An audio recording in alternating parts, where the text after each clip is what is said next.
الحمد لله نحمده ونستعينه ونستغفره ونعوذ بالله من شرور أنفسنا ومن سيئات أعمالنا. من يهده الله فلا مضل له ومن يضلل فلا هادي له، وأشهد أن لا إله إلا الله وحده لا شريك له، وأشهد أن محمدًا عبد الله ورسوله. عباد الله، أوصيكم ونفسي بتقوى الله تعالى.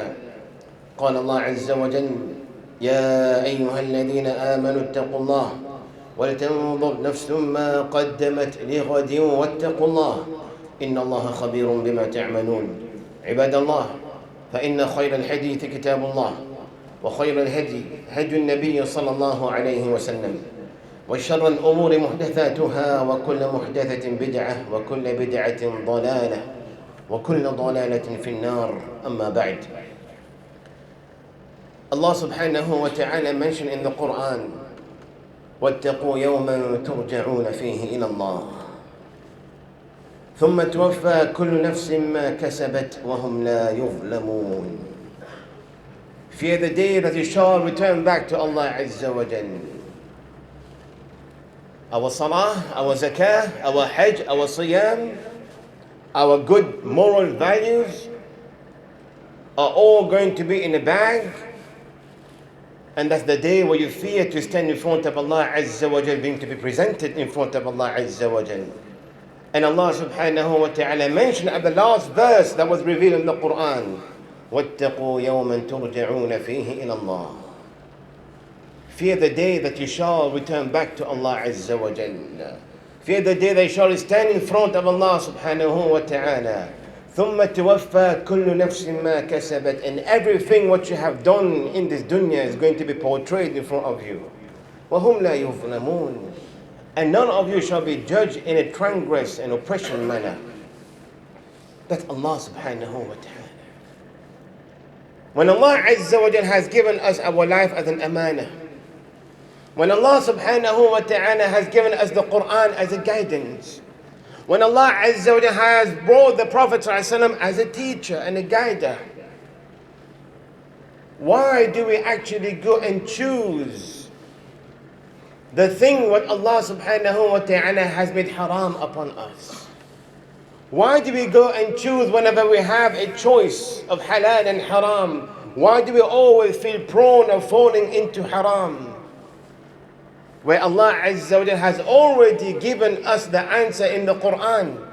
You shall be tested in this world, and your natija and your result is going to be given to you on Yawm al-Qiyamah. And what's written in the book, you've been given it, and you're going to be implementing it, and this is your question and your answer on Yawm al-Qiyamah. Simple as that. The answers are there. The question already been said to you, and you're just going to answer that on Yawm al-Qiyamah through your implementation of your life. Why do we try to make ourselves fall into haram, and all the haram that you see out there are all payable? All the things that you see, the trap of shaitan, that's why you feel that, wow, we know it is the trap of shaitan, but at the same time, I'm paying to get into it. I'm paying to go into a nightclub. I'm paying to actually drink liquor. I'm paying to fall into haram, where everything was halal. Allah subhanahu wa ta'ala has made it free of charge. So why do you make yourself fall into the trap of shaitan, where you have put that kind of hijab between you and the mercy and the punishment of Allah Azza wa Jal? So when we have our brain clouded, when we do things in the society, we're not even thinking what we're doing, this is when it corrupts the society. That is why the main thing what an intoxication does to you is that it clouds your brain and your mind. It does not allow you to be conscious to know what you're doing, right or wrong. When Allah subhanahu wa ta'ala mentioned that intoxication is rijsum min amal shaytan, the intoxication is filthy, and it is one of the tools that shaitan used in order to lure you away from the path of Allah Azza wa Jal. Min amal shaitan, tajtanibu, and stay away from it. The reason why today in the society you find people that are known to be rapists, murderers, thieves, drug dealers, drug addicts, it's all because for them to enter into this kind of trap of shaitan, their brain had to be clouded. And this is why Allah subhanahu wa ta'ala mentioned, لا تتبعوا خطوات الشيطان. Do not follow the footstep of shaitan. Because when you fall into any kind of intoxication, may it be wine, alcohol, drugs, when you find that you're falling into it, know that this society or the family is going to be dismantled very soon. For therefore, us as parents, us as nurturers, as we always mention, we need to let our children and ourselves know what are the traps of shaitan. If you go in the company, you're not aware about the do's and the don'ts and the regulation, you're going to fall into all the kind of penalties and fines. But if you're not aware about the trap of shaitan, you're going to fall into the muharramat. And when it comes to intoxication, it's very hard to remove yourself from it. Okay, I may stop committing crime, I may stop stealing, I may stop fornicating, but when it comes to drugs and intoxication, it's not easy to be stopped because you've been addicted to it. For therefore, when Allah subhanahu wa ta'ala mentioned that it is rijsu min amal shaytan, a rijs over here, it's a kind of filth. So how do we actually follow the shaitan? By falling into intoxication. That's why many people come here and start speaking, is smoking haram or halal? Cigarettes halal or haram or makruh? I mean, for someone to actually fall into the big trap of shaitan, he goes there slowly, slowly. That's why Allah Azza wa mentioned, do not follow the footsteps of shaitan. He didn't say don't follow shaitan straight away. No one's going to follow shaitan straight away. It has some footstep. Shwiyya, shwiyya, slowly, slowly, you fall into it. A person fall into some illicit relationship, they fall into adultery. A person fall into intoxication of wine and alcohol and drugs, it starts shwiyya, slowly, slowly. And now people speak about the vape, speak about smoking. And I've got a question saying that I think this is permissible in order to allow people to stop smoking and come towards the vape so they can stop shwiyya slowly, slowly. But my question is different. How many children has got into this thinking it is okay, and later on they fell into the bigger one? For therefore, anything that harms your body, that's why we started as our body is an amana. You shall not make a next step on Yawm al-Qiyamah until Allah Azza wa Jal has asked you about your body and how you kept it. Your health as an amana. It's a blessing. One is gone, and you've fallen into that big trap of shaitan, which is intoxication. It is very hard for you to remove yourself in there, where many people in that state, they meet medical maut.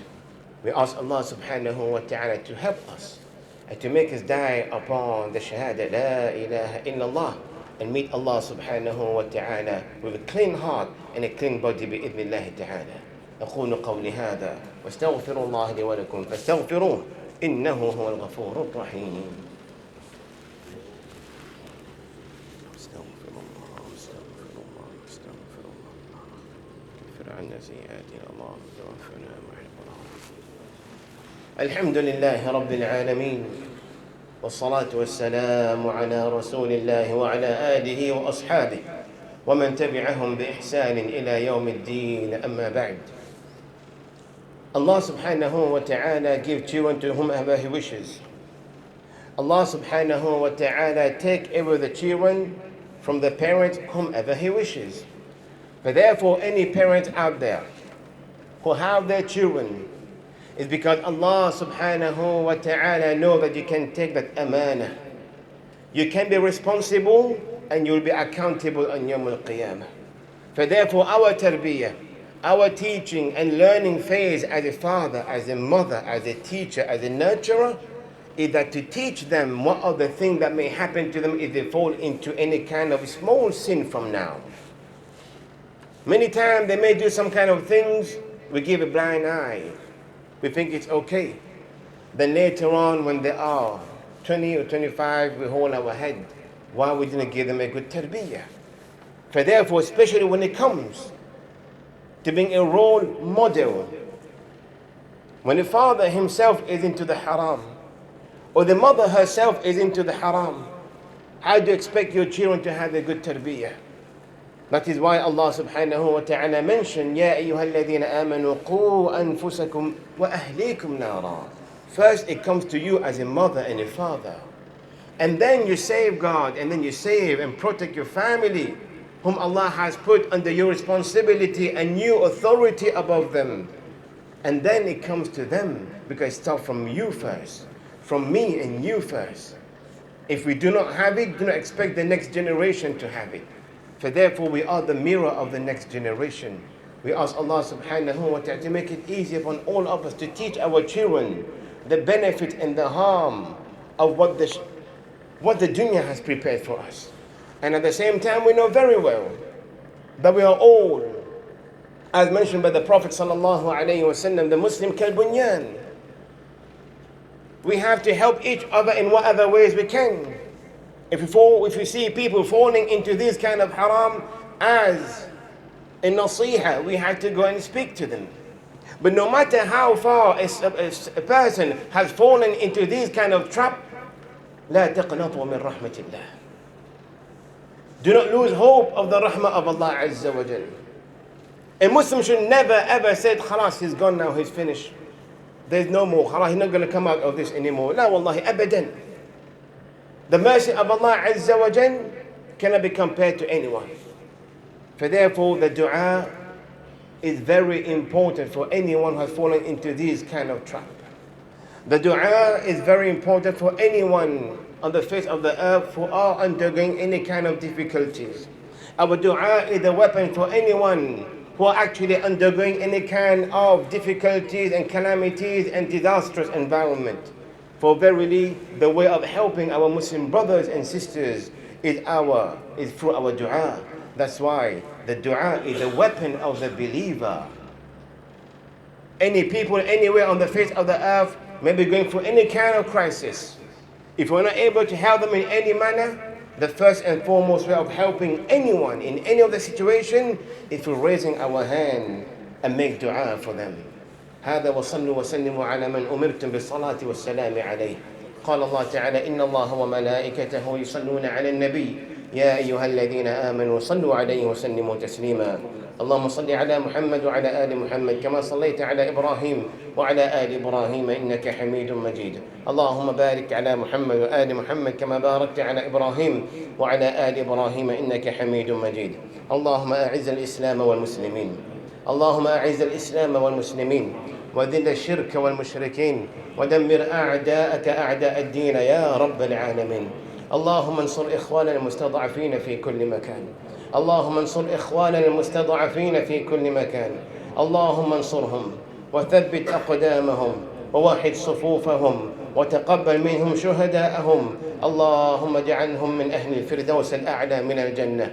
اللهم احفظ دولة الإمارات من الفتن ما ظهر منها وما بطن وأدم عليه الأمن والأمان يا رب العالمين. اللهم عليك بأعدائك أعداء الدين فإنهم لا يعجزونك. اللهم احصهم عددا واقتلهم بددا ولا تغادر منهم أحدا أبدا بقوتك يا عزيز يا جبار. اللهم ربنا آتنا في الدنيا حسنة وفي الآخرة حسنة وقنا عذاب النار وادخلنا الجنة مع الأبرار يا عزيز يا غفار.